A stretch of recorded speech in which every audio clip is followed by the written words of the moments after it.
Hi everyone, welcome to another lecture for your UPSC CSAT examination 2025. I hope कि आप सब UPSC CSAT exam के लिए भी सही नंबर ऑफ आवर्स अभी डेली बेसिस पर डेडिकेट कर पा रहे होंगे. So in this lecture we will again solve few interesting questions. और यदि आप इस टाइप के क्वेश्चंस को सॉल्व करते हो तो on the D day you are not gonna face difficulties while dealing with those problems. Okay, so let us look at question number 1. क्या दिया हुआ है? There is an 80% chance that Priya will attend her music class and 50% chance that she will visit her grandmother. If these events are independent, what is the probability that Priya will neither attend her music class nor visit her grandmother? अब आप देखो क्या दिया हुआ है यहाँ पर. 80% chance क्या है कि प्रिया जो है सो म्यूजिक क्लास को अटेंड करेगी. ठीक है, तो बेसिकली म्यूजिक क्लास नहीं अटेंड करने का कितना चांस है? तो बेसिकली म्यूजिक क्लास नहीं अटेंड करने का चांस है 20%. ओके, सिमिलरली क्या चांस है that she will visit her grand mother? She will visit her grandmother का चांसेज है 50%. और क्या चांस है कि she will not visit her grand mother, उसका चांसेज भी 50% है. She will not visit her grandmother, इसका भी चांसेज 50% है. Now read the last part of the question very carefully. क्या दिया हुआ है? If these events are independent, what is the probability that Priya will neither attend her music class nor visit her grandmother. अब ये जो 20% है इसे आप क्या लिख सकते हैं? You can write it as 20/100. तो बेसिकली 0.2. तो बेसिकली 0.2 प्रोबेबिलिटी है कि प्रिया जो है सो म्यूजिक क्लास अटेंड नहीं करेगी. Priya will not attend her music class. यहाँ पर she will not visit her grandmother का क्या कितना प्रोबेबिलिटी है? You can write it as 50/100. तो बेसिकली 0.5. ओके, तो बेसिकली आपको क्या बताना है कि प्रोबेबिलिटी क्या है कि प्रिया ना ही म्यूजिक क्लास अटेंड करेगी ना ही अपने ग्रैंड मदर को विजिट करेगी. तो सिंपली ये जो दोनों प्रोबेबिलिटी है आपको है दिया हुआ है 0.2 और 0.5. इसका simple multiplication that is 0.1, right? That is 0.10 आता लेकिन वो दैट इज इक्वल टू 0.1. और ये क्या है? This is basically 1/10 and this is basically 10%. So the answer is 10%. So option C is the correct answer. तो आप प्रोबेबिलिटी टॉपिक से इस टाइप के क्वेश्चंस भी यूपीएससी सीसैट एग्जाम में एक्सपेक्ट कर सकते हो.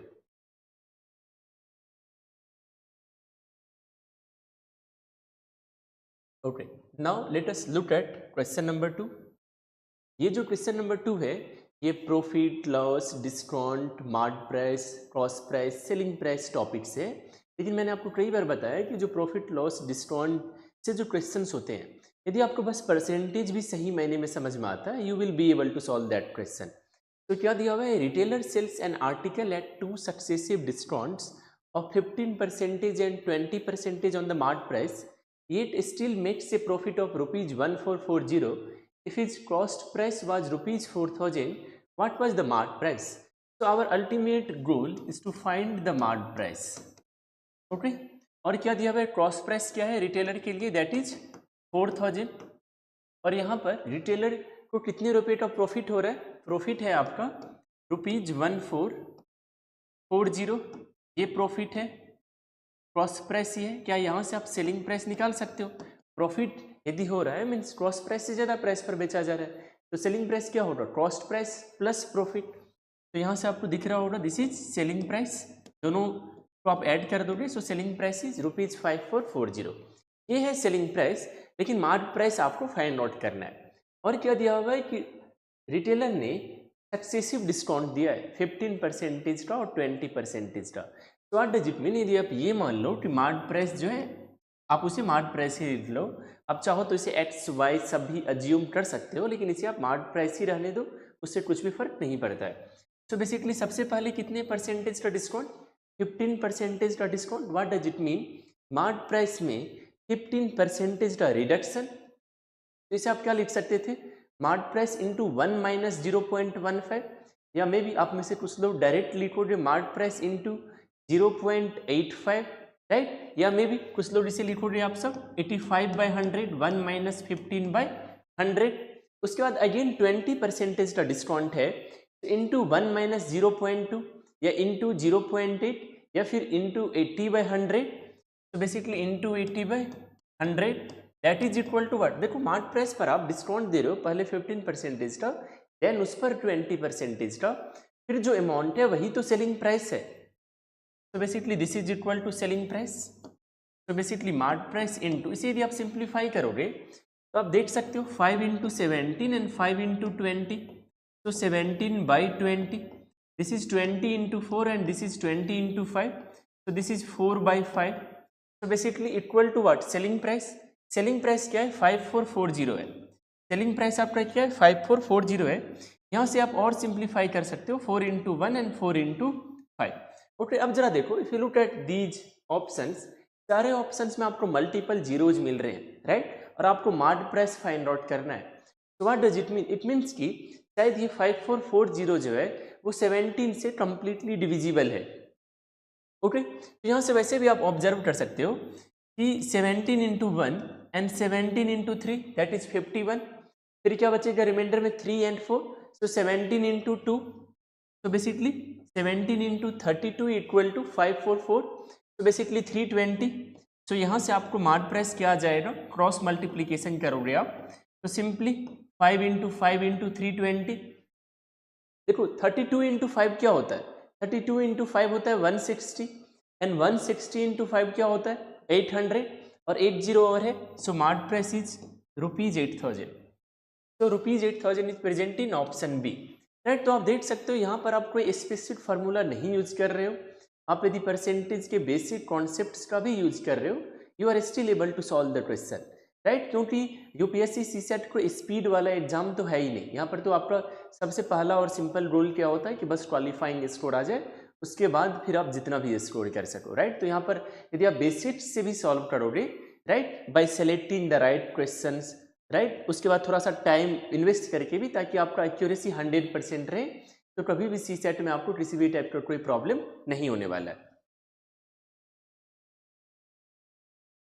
Now let us look at question number 3। ये टाइम एंड वर्क टॉपिक से, टाइम एंड वर्क के टॉपिक को आप बहुत सारे वे में सॉल्व कर सकते हो, टाइम एंड वर्क वाले क्वेश्चंस को, लेकिन यहाँ पर इस क्वेश्चन को भी हम लोग काफ़ी बेसिक मेथड से सॉल्व करने वाले हैं। तो क्या दिया हुआ है, A B and C can each complete a certain job alone in 9 hours. तो बेसिकली ए इंडिविजुअली 9 आवर्स में कर सकता है, बी इंडिविजुअली 12 आवर्स में कर सकता है, सी इंडिविजुअली 18 आवर्स में कर सकता है। अब आपको फर्दर क्या दिया हुआ है, they decide to work in a rotating schedule, कि सबसे फर्स्ट आवर में ए काम करेगा, बी करेगा सेकेंड आवर में काम, देन थर्ड आवर में सी करेगा काम। व्हाट डज इट मीन, पहले 1 आवर के लिए ए काम कर रहा है, देन 1 आवर के लिए बी काम कर रहा है, देन सी काम कर रहा है, देन फोर्थ आवर में अगेन ए काम कर रहा है। व्हाट डज इट मीन कि यहाँ भी ए सिर्फ 1 आवर के लिए ही काम कर रहा है, देन उसके बाद B, then C and so on. Okay, अब आपसे पूछा जा रहा है यदि सपोज इसी ऑर्डर में ए बी और सी काम करते रहे, तो आपको बताना है कि कितने आवर्स में they will be able to finish the job. Okay, तो इस टाइप के क्वेश्चंस को आप एफिशिएंसी या और भी बहुत सारे मेथड्स हैं उस तरीके से सॉल्व कर सकते हो, लेकिन यदि आप बेसिक मेथड से भी ट्राई करोगे तो you will be able to answer. जैसे आप देखो, ए यदि 9 आवर्स में इस काम को कंप्लीट कर पा रहा है, तो बेसिकली यदि मैं ये पूछूं कि ए 1 आवर में कितना काम करेगा 1/9, बी 1 आवर में कितना काम करेगा 1/12, सी 1 आवर में कितना काम करेगा 1/2। जब हम लोग पहली बार टाइम एंड वर्क सीखते हैं तो बेसिक कॉन्सेप्ट तो यही होता है कि यदि सपोज कोई पर्सन एक्स डेज में किसी काम को कर पा रहा है, मीन्स 1 डे में that person will be able to do 1/x work. Okay, तो बेसिकली फर्स्ट आवर में जब ए काम करेगा कितना काम हो जाएगा 1/9। सिमिलरली जब बी सेकेंड आवर में काम करेगा तो कितना हो जाएगा 1/12, राइट, वर्क डन हो जाएगा। थर्ड आवर में जब सी 1 आवर के लिए काम करेगा तो कितना काम हो जाएगा 1/80। एक काम करते हैं, इसे हम लोग सिंपली ऐड कर लेते हैं और देखते हैं कि फर्स्ट 3 आवर्स में कितना वर्क कंप्लीट हो चुका है।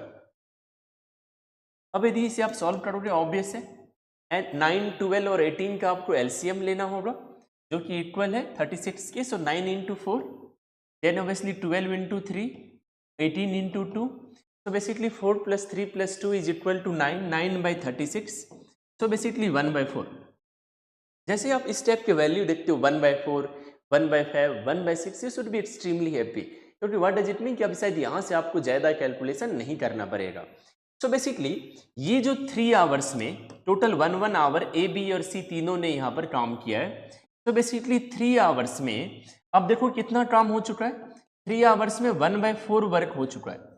3 आवर्स में 1 by 4 वर्क हो चुका है. तो आप मेरे को बताओ यदि 1 by 4th वर्क यदि 3 आवर्स में हो चुका है तो 1 वर्क कितने टाइम में होगा, मीन्स कंप्लीट वर्क कितने टाइम में हो जाएगा. आप यदि यहाँ पर सिंपल यूनिटरी मेथड भी लगाओगे तो you should be able to answer कि 3 into 4 that is 12 hours, right. So basically 12 hours में they will be able to complete the job if they keep working in the same order. So the answer is option सी.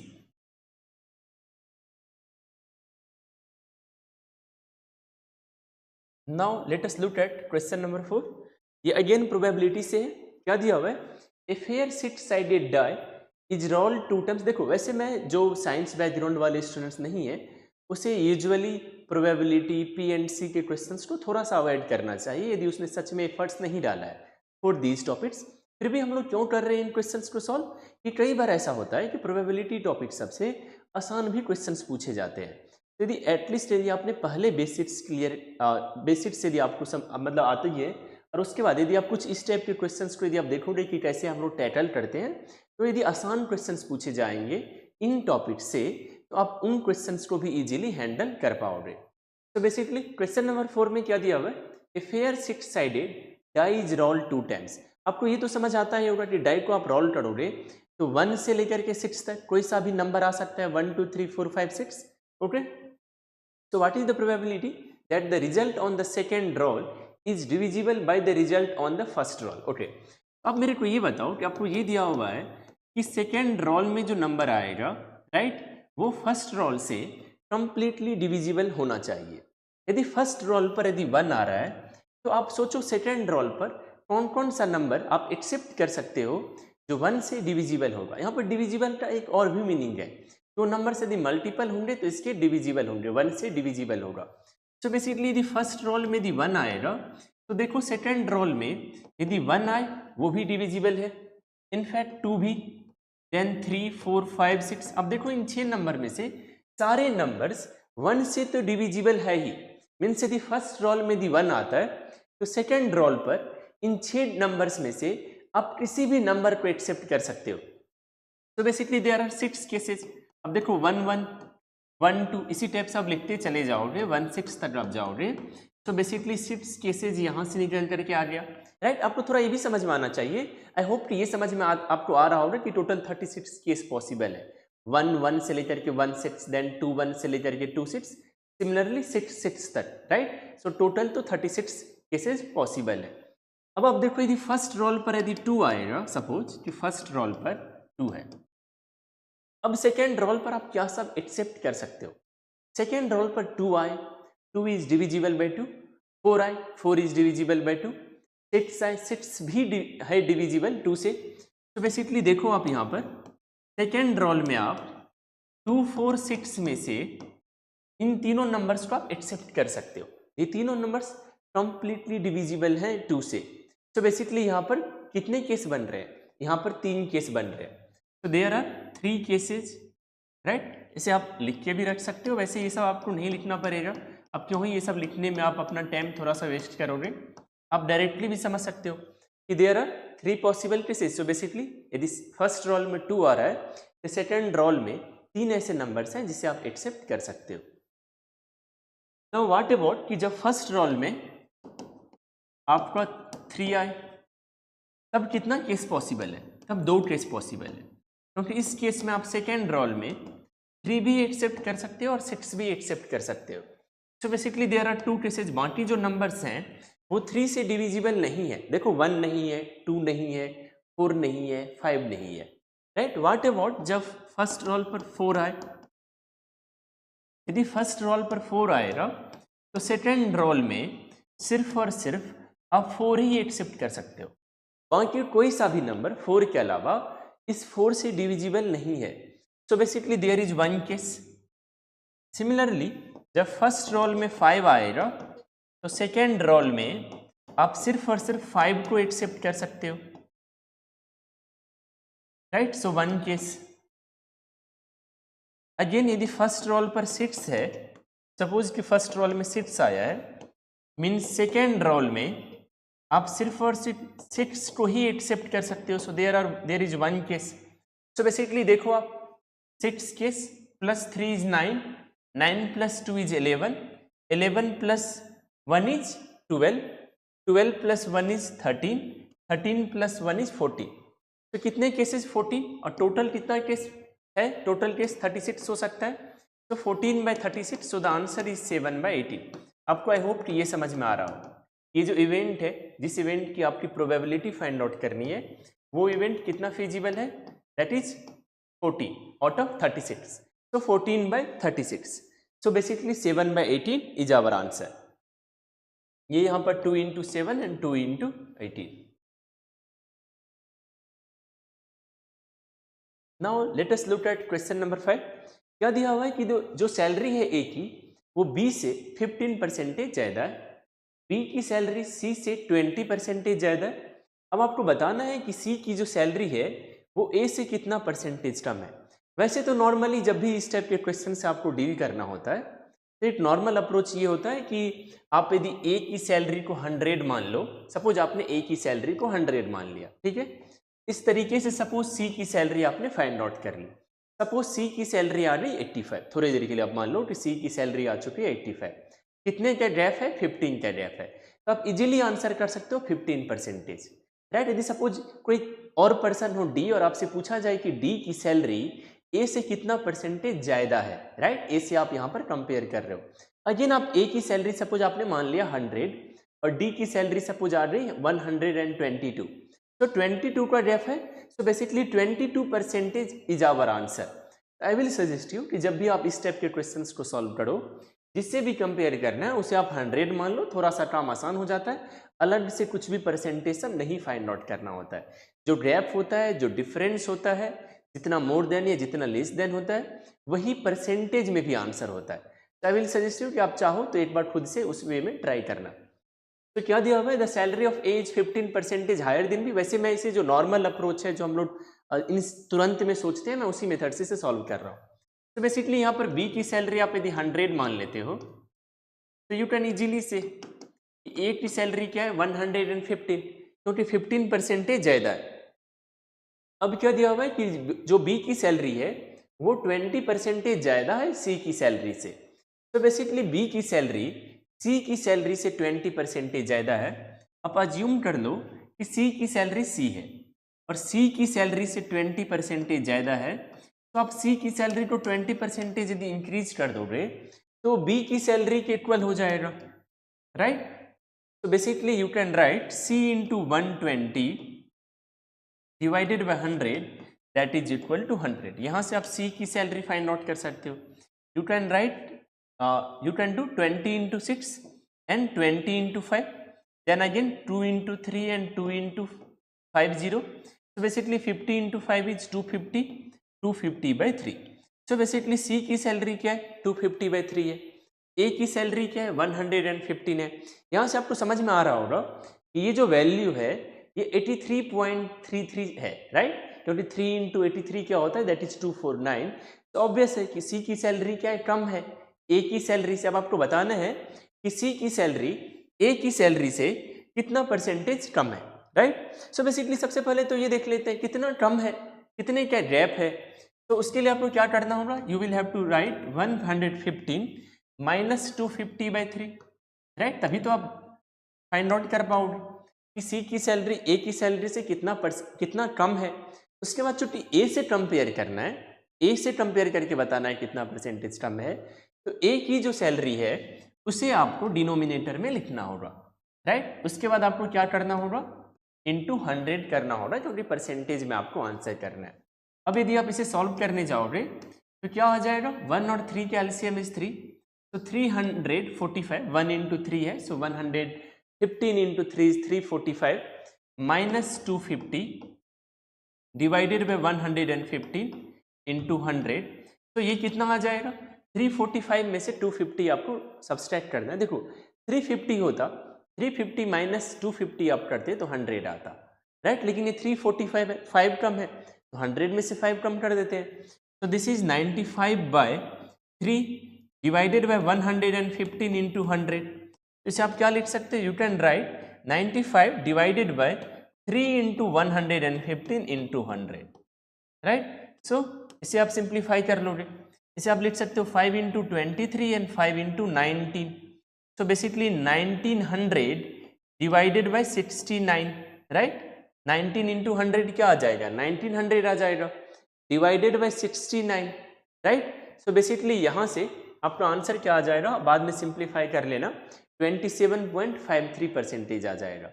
लेकिन यदि इसे आपने इस question को solve करने में यदि आपने ए को 100 माना होता तो सी की जो सैलरी आती वो 72.47 के अप्रॉक्स आती। तो यहाँ से आप देख सकते फिर कि डिफरेंस 27.53 में है, या इतना डिसिमल सम में आप नहीं भी जाते डिसिमल के बाद में तो आपको समझ में आ जाता कि 72 पॉइंट समथिंग है, मीन्स डिफरेंस 27 पॉइंट समथिंग का आएगा। तो option C is the correct. तो एक बार आप यदि चाहो तो इस वे में भी आप ट्राई कर सकते हो। Now let us look at question number 6। Okay, calendar से यूजुअली क्वेश्चंस पूछे जाते हैं और मैंने पहले वाले लेक्चर्स में भी कैलेंडर वाले क्वेश्चंस को डिस्कस किया। इनफैक्ट कैलेंडर पर मैंने कुछ लेक्चर्स अलग से भी लिए हैं। यदि आपका कैलेंडर टॉपिक नहीं क्लियर हो और आपके पास यदि टाइम हो and if you want to solve questions related to calendar topic, you can plan to watch those lectures. तो बेसिकली क्या पूछा जा रहा है आपसे? ये जो 2026 का कैलेंडर है वो जो आपको ऑप्शंस में जो ईयर्स दिए गए हैं इससे सिमिलर कैलेंडर है, आपको जो है सो ये आंसर करना है। ओके, सो बेसिकली इसके लिए मैंने आपको एक शॉर्टकट बताया था, उसके लिए आपको क्या करना होगा? आपको इसे याद रखना होगा कि जो लीप ईयर होता है उसका कैलेंडर कितने साल बाद रिपीट होता है? 28 ईयर्स के बाद रिपीट होता है। लीप ईयर के जस्ट बाद वाला जो ईयर होता है, लीप ईयर +1 वाला, उसका कैलेंडर रिपीट होता है 6 ईयर्स पे। और उसके बाद लीप ईयर +2, लीप ईयर +3 वाला जो होता है उसका कैलेंडर रिपीट होता है 11 ईयर्स पर। तो बेसिकली यहाँ पर आपको क्या बताना है कि 2026 का कैलेंडर इनमें से किसके कैलेंडर के सिमिलर है। ओके, तो 2026 से जस्ट पहले कौन सा लीप ईयर है? आपको ये क्विकली समझ में आना चाहिए कि 2024 है, ये है अपना लीप ईयर, राइट। आप देख सकते हो ये 4 से डिविजिबल है, 2024 क्या है? आपका लीप ईयर है। और ये जो 2026 है ये आपको समझ में आना चाहिए कि ये क्या है? लीप ईयर +2 है, राइट। लीप ईयर +2 है। अब देखो लीप ईयर +2 का कैलेंडर कितने साल पे रिपीट होता है? 11 ईयर्स पे रिपीट होता है। So what does it mean? 2026 + 11 यदि आप करोगे तो वहां से आपका आंसर निकल करके आना चाहिए, क्या आ जाएगा? 2037 यहाँ पर आ जाएगा। एक और भी है, यदि सपोज पहले वाले ईयर्स दे दिए होगे तो फिर क्या होता? -11 कर देते आप, तो 2015 यदि ऑप्शन में होता तो वो भी करेक्ट होता, राइट। क्योंकि यहाँ से आपको समझ में आ रहा है कि 2026 के लिए यदि आप इन ऑप्शंस को देखोगे तो उसके अकॉर्डिंग 2037 क्या है? करेक्ट आंसर है, क्योंकि लीप ईयर +2 है, 11 ईयर्स पर रिपीट हो रहा है, तो 2037 इज द राइट आंसर। तो आई विल सजेस्ट यू कि आप इसे याद रखो, क्योंकि यदि आपको ये याद है तो काफ़ी ज़्यादा टाइम बचने वाला है। क्या पता एग्जैक्ट क्वेश्चन भी कई बार यूपीएससी सीसेट में पहले पूछा गया और वो यूपीएससी सीसेट फेमस है। तो 1 साल पहले मतलब यदि सपोज 2025 में हो रहा है तो 2024 छोड़ करके 2023, 2022, 2021 यदि आप प्रीवियस ईयर क्वेश्चन पेपर्स को एनालाइज करोगे तो कई बार पुराने पैटर्न पर भी वो क्वेश्चंस पूछ देता है, पुराने लॉजिक पर भी। दैट्स वाई आप देखोगे कि यूजुअली सजेस्ट किया जाता है किसी भी एग्जाम में कि आपको प्रीवियस ईयर वाला जो पेपर होता है उसे आपको डेफिनेटली सॉल्व करना चाहिए, ताकि आप समझ पाओ कि किस टाइप के क्वेश्चंस पूछे जाते हैं। उन क्वेश्चंस को सॉल्व करने के लिए क्या नॉलेज गैप आपको जो है सो फिल करना होगा। Okay, late us look at question number 7। सिलॉग से जो है सो हर साल क्वेश्चंस पूछे जाते हैं, राइट। और यूजुअली आसान होता है क्योंकि यहाँ पर तो सिर्फ और सिर्फ लॉजिकली फॉलो वाले क्वेश्चन ही पूछे जाते हैं, जबकि बैंकिंग एग्जाम्स में थोड़ा सा और डिफिकल्ट क्वेश्चन होता है सिलॉग का। तो बेसिकली क्या दिया हुआ है? Only a few ARB। तो इसका मीनिंग आपको समझ में आना चाहिए। इसका क्या मीनिंग है ओनली ए फ्यू का? Some plus some not. Right. So basically some A are B plus some A are not B. तो बेसिकली ये है आपका ए और ये है आपका बी। तो इसका क्या मीनिंग है कि some A are B plus some A are not B. तो आप ये अज्यूम कर लो कि बस ए का यही वाला जो पार्ट है वो ही बस बी है, बाकी जो पार्ट है ए का वो बी नहीं है। तभी तो आप कन्वे कर रहे हो ना, some A are B plus some A are not B, right. तो सिर्फ ए का यही वाला पार्ट क्या है, ओवरलैप हो रहा है बी के साथ, बाकी वाला पार्ट नहीं हो रहा है। अब आपको क्या दिया हुआ है, some B are C. Okay, some B are C दे रहा है। अब जेनरिक डायग्राम बनाओगे तो this is some B are C. Okay, उसके बाद आपको क्या दिया हुआ है, no C is A. So what does it mean? There is not any kind of overlapping between C and A. वैसे जब यदि मैं सिंपली, यदि मैं इस सेंटेंस को नहीं कहता, ये स्टेटमेंट नहीं कहता नो सी इज ए, तो एक प्रोबेबिलिटी होता है कि C का शायद ओवरलैपिंग प्रोबेबिलिटी में, राइट, पॉसिबिलिटी में A के साथ भी हो सकता है, लेकिन यहाँ पर ऐसा केस नहीं है। नो सी इज ए है, इसके कारण क्लियर हो चुका है that there is not any kind of overlapping between C and A. Now let us look at conclusion. क्या दिया हुआ है, all B are C is a possibility. हम लोग पॉसिबिलिटी में, चूंकि हम लोग हमेशा ऑब्जर्व करते हैं कि बहुत सारी चीज़ें सही हमें देखने को मिलती है, लेकिन आप सोचो यदि all B are C, possibility में भी आप सोचो यदि ऑल बी आर सी यदि करेक्ट है, इसका क्या मीनिंग है। ऑल बी आर सी यदि करेक्ट है, इसका मीनिंग ये है कि बी का जो ये वाला पार्ट है जो ए के साथ ओवरलैप कर रहा है वो भी सी है, लेकिन आपको तो पता है कि ए और सी के बीच में कोई ओवरलैपिंग नहीं है। तो आप कैसे सोच सकते हो ऑल बी आर सी हो सकता है, राइट। नॉर्मल तो नहीं भी हो सकता, मतलब पॉसिबिलिटी में भी नहीं हो सकता, क्योंकि पॉसिबिलिटी में भी यदि आप ये कह रहे हो all B are C, means you are indirectly saying कि ए भी सी है, राइट, ए का कुछ पार्ट भी सी है, जो कि नहीं है। There is not any kind of overlapping between A and C, so conclusion 1 is incorrect. अब क्या दिया हुआ आपको, some B are not C. अब जो आपको ये दिया हुआ है some B are not C, true है। कैसे ट्रू है, आप सोचो कि ठीक है, आपको क्या दिया हुआ था, सम बी आर सी, उसका एक मीनिंग ये भी होता है कि ठीक है सम कि मे बी, कि शायद all B may be C, एक थोड़ा सा मीनिंग ये भी होता है पॉसिबिलिटी में। लेकिन यहाँ पर क्या है, सम बी आर नॉट सी, ये करेक्ट है। ये कैसे करेक्ट है, बी का जो ये वाला पार्ट है जो ए के साथ ओवरलैप कर रहा है, बी का ये वाला पार्ट कभी भी सी के साथ ओवरलैप नहीं कर सकता, क्योंकि बी का ये पार्ट तो ए के साथ ओवरलैप कर रहा है और ए कभी भी सी के साथ ओवरलैप नहीं कर सकता। तो ये श्योर है कि कुछ बी ऐसे हैं, सम बी आर नॉट सी, ये क्या है, ये डेफिनेटली करेक्ट है, right. So basically conclusion 2 is correct. So the answer is only conclusion 2 follows. इस लॉट पर भी आप फोकस कर सकते हो, क्योंकि यूजुअली आसान क्वेश्चन आते हैं इस लॉट से। यदि आपका मीनिंग क्लियर है, यदि आपने 20-25 अच्छे क्वेश्चन सॉल्व किए जिससे आपका कॉन्सेप्चुअल क्लैरिटी हो जाए, तो you will be able to solve that one question from Silor on the D-Day. Number series से भी यूजुअली क्वेश्चंस पूछे जाते हैं यूपीएससी सी सेट में। तो यहाँ पर क्या दिया हुआ है, what value should come in place of question mark in the following number series. तो नंबर सीरीज के क्वेश्चन से पहले तो आपको पैटर्न करेक्ट करना होता है, उसके बाद ही आप जो मिसिंग नंबर है उसे आप फाइंड आउट कर सकते हो। तो क्या दिया हुआ है, 2, 53, 155, then missing number, then 767, then 1583, then 3215। तो बेसिकली देखो कई बार क्या होता है कि आप नंबर्स को देखते ही पैटर्न आइडेंटिफाई कर लेते हो, कई बार यदि नहीं कर पाते हो तो ऐसा कहा जाता है कि एक बार at least you should try to find the difference between those numbers, right. तो यहाँ पर आप यदि डिफरेंस फाइंड आउट करोगे तो this is 2 + 51 that is equal to 53, this is 53 + 102 that is equal to 15 है। अब आपको समझ में आ रहा होगा कि ये 51 है, ये 102 है, तो शायद यहाँ पर या तो 51 ऐड हुआ है, 51 + 51 हुआ है, राइट, या तो शायद 51 × 2 हुआ है, लेकिन यू आर नॉट श्योर क्या पैटर्न है। लेकिन सही पैटर्न करेक्ट करने के लिए आपको क्या करना होगा, आपको आगे के नंबर्स के बीच का डिफरेंस देखना होगा कि क्या डिफरेंस है। तो बेसिकली यहाँ पर अब आप डिफरेंस फाइंड आउट कर सकते हो। यहाँ पर देखो डिफरेंस कितने का है, दिस इज +816, राइट। यहाँ पर कितने का डिफरेंस है, देखो 700 + 800 क्या होता है, 1500 होता है। 67 + 16 इज इक्वल टू 83। अब देखो आप 1583 है और 3215 है, तो यहाँ पर कितने का डिफरेंस है, this is equal to +1632, right. तो 1500 + 1600 क्या होता है, 3100 होता है। 83 + 32 करोगे दैट इज 115। तो अब आपको समझ में आ रहा होगा ये जो 81 है और ये जो 1632 है। अब एक बार सोचने के लिए तो सोच सकते हो कि शायद 816 ऐड हुआ है, लेकिन ऐसा नहीं है क्योंकि देखो यहाँ पर भी ट्वाइस है। तो व्हाट डज इट मीन, ये जो नंबर है ये अपने प्रीवियस वाले डिफरेंस का यहाँ पर ट्वाइस है, plus 816 into 2। What does it mean कि शायद यहाँ भी 51 इंटू 2 हुआ है, लेकिन ये आप श्योर कब हो पाओगे, यदि आप ठीक है आपका हाइपोथेसिस है कि शायद यही पैटर्न फॉलो हो रहा है, तो आप इसी पैटर्न को फॉलो करते हुए यहाँ पर मिसिंग नंबर फाइंड आउट करना चाहोगे। फिर वो मिसिंग नंबर जब आप यहाँ पर उसे फिल करोगे तो फिर वो आगे भी वो पैटर्न होना चाहिए, सेम पैटर्न होना चाहिए।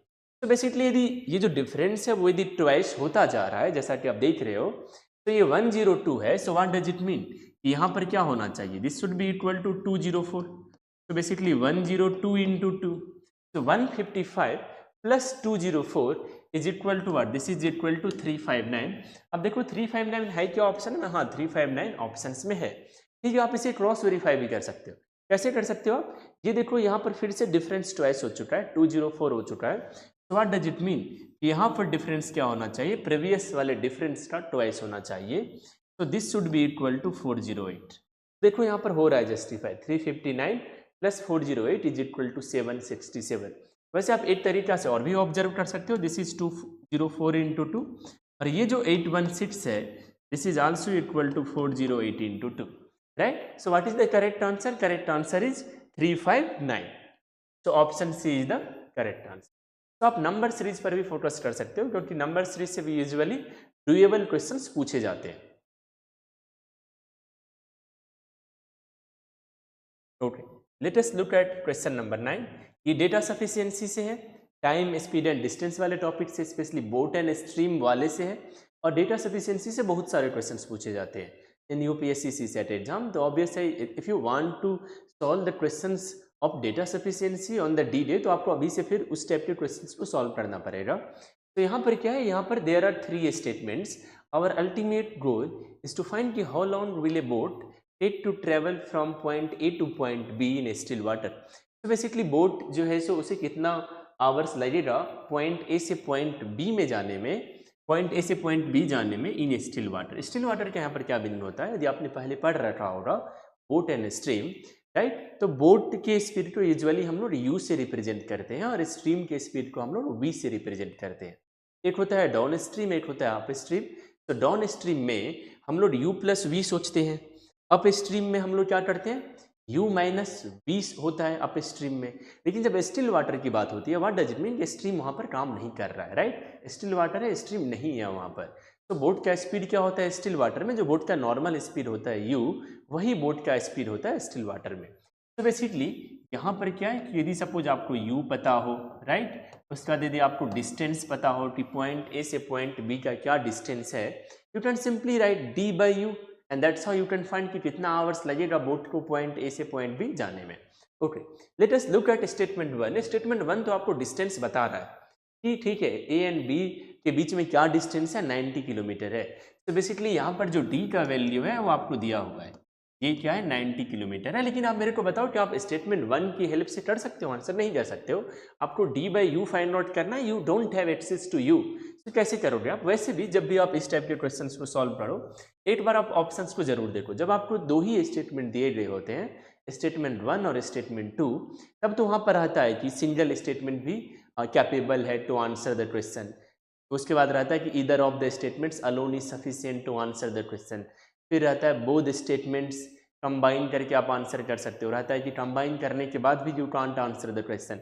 लेकिन जब 3 स्टेटमेंट होता है तो there are very good chances कि आपको इस टाइप से देखने को मिलेगा 1 and 3 only, 2 and 3 only. So basically individual level पर तो आपके ऑप्शन में भी नहीं है, सो इंडिविजुअल लेवल पर आप क्यों ही सोचोगे।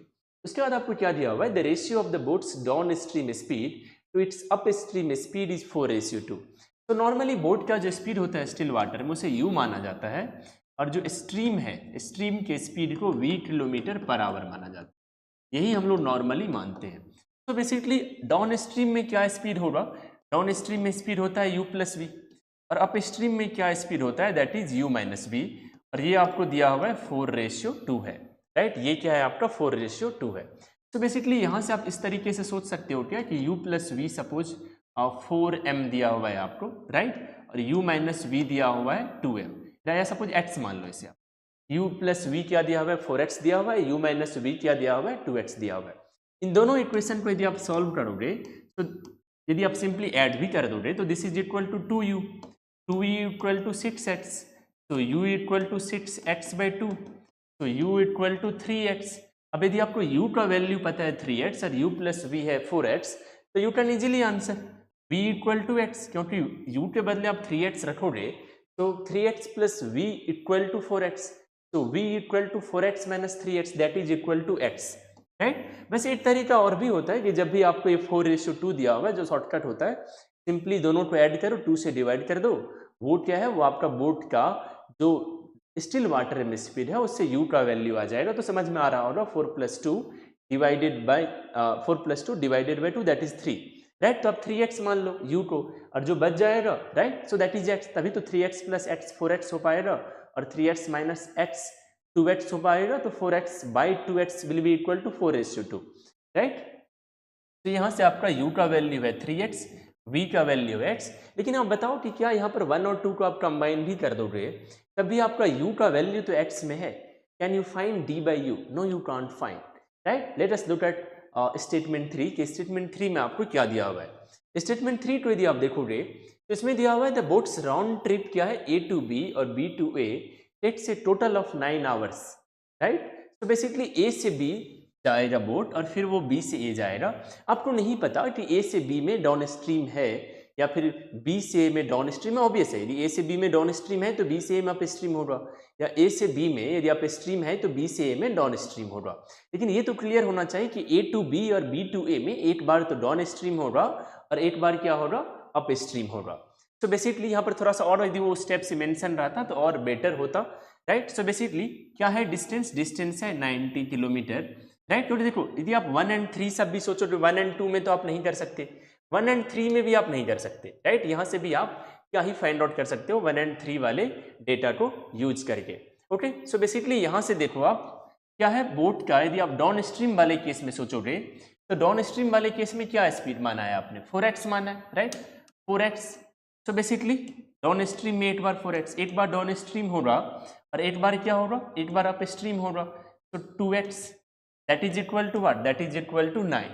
अब इसे आप सिंप्लीफाई करोगे तो 9 into 1, 9 into 10 and 9 into 10, right. इसे आप फर्दर भी सिंप्लीफाई कर सकते हो, 2 into 5 and 2 into 2, 2 into 5 and 2 into 1, तो this is basically 5 by 2x plus 5 by x that is equal to 1। देखो यहाँ पर आप हर कोई अपने अपने वे में सिंप्लीफाई करेगा, लेकिन अल्टीमेटली x का वैल्यू जो भी आप लाओगे वो तो सेम ही रहेगा। तो 5 by 2x plus 5 by x equal to 1। यदि आप इसे ट्राई करोगे सॉल्व करने का तो एलसीएम क्या आ जाएगा, that is 2x, so 5 plus 5 into 2 is 10, सो 1, तो basically 15 by 2x equal to 1। तो यहाँ से क्या आप x का वैल्यू फाइंड आउट कर सकते हो, x का वैल्यू है 15 बाई 2, तो x की वैल्यू है 7.5, ओके। तो बेसिकली आप यहाँ पर x की वैल्यू फाइंड आउट कर चुके हो, वो क्या है 7.5 है। लेकिन देखो आप x का वैल्यू फाइंड आउट करने के लिए आपने 1 2 3 तीनों स्टेटमेंट का यूज किया है। आपने डिस्टेंस 90 किलोमीटर लिया है जो कि स्टेटमेंट 1 में है। आपने ये जो 4:2 यूज किया है जिससे आपने u और v का वैल्यू निकाला है वो स्टेटमेंट 2 से लिया है। उसके बाद ये जो राउंड ट्रिप वाला जो डेटा है वो आपके स्टेटमेंट 3 में दिया हुआ है। तो बेसिकली आपने तीनों स्टेटमेंट का यूज किया है to find the value of x that is equal to 7.5, okay. अब आप देखो यदि आपको ये मालूम है कि x की वैल्यू है 7.5 और आपको क्या फाइंड आउट करना है, आपको d बाई यू के बारे में ही तो सोचना है। d तो आपको पता है दैट इज 90, तो बेसिकली u के बारे में सोचना है। और u क्या है, u is equal to 3x, u क्या है, u is equal to 3x।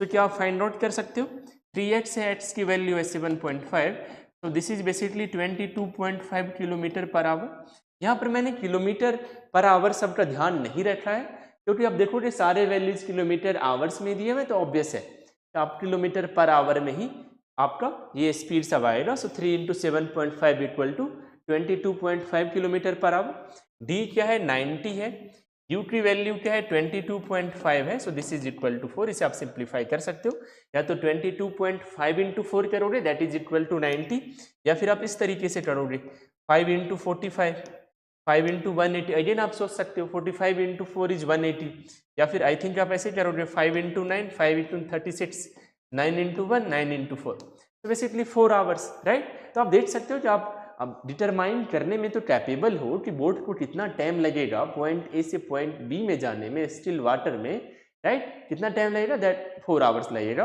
और इसके लिए आपने तीनों स्टेटमेंट का यूज किया है। तो what is the correct answer? The correct answer is statements 1, 2 and 3 together, right. So basically UPSC CSAT में अच्छे क्वेश्चंस पूछे जाते हैं डेटा सफिशिएंसी से। Okay, late us look at question number 10। ये भी काफी इंटरेस्टिंग क्वेश्चन है। तो क्या दिया हुआ है? ए बैग कंटेन्स 50 पैसे, 1 rupee and 2 rupee coins in the ratio 4:5:3 respectively. The total amount of money in the bag is rupees 520. How many 1 rupee coins are there? Right? So basically आप देखो यहाँ पर 50 पैसे वाले कितने कॉइन है? 4 कॉइन है।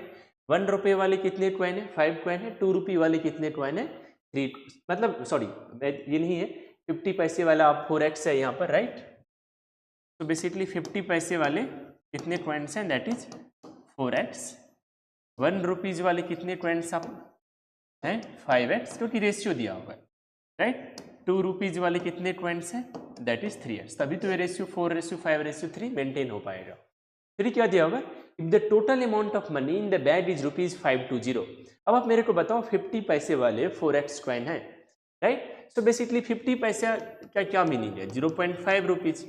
सो बेसिकली 0.5 रुपीज वाले 4x कॉइन है, तो क्या यहाँ से अमाउंट निकल करके आएगा? 4x कॉइन है और सारे कॉइन का वैल्यू है 0.5 रुपीज, सो 4x इंटू 0.5, तो that is 2x rupees.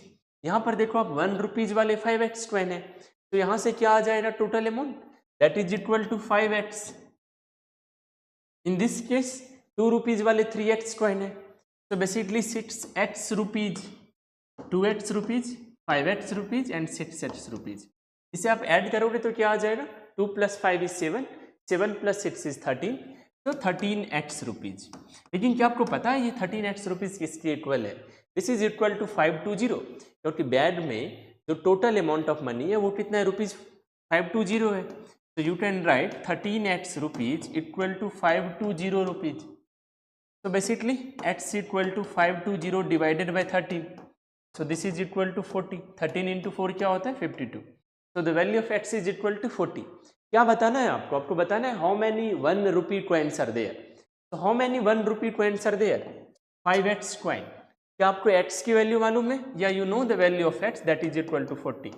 So 5 into 40 equal to 200. So 200 is the correct answer. So option C is the correct answer. तो रेशियो टॉपिक से भी कई बार बहुत ही अच्छे क्वेश्चंस पूछे जाते हैं, भले वो बेसिक्स वाले क्वेश्चंस होते हैं, डेटा सफिशिएंसी के फॉर्मेट में पूछा जाता है, या फिर ये जो बैग में कॉइन्स के नंबर से रिलेटेड क्वेश्चंस भी आपसे यूपीएससी सीसेट एग्जाम में पूछे जा सकते हैं। So if you want to solve this kind of interesting questions for your UPSC CSAT exam, you should follow our lectures religiously.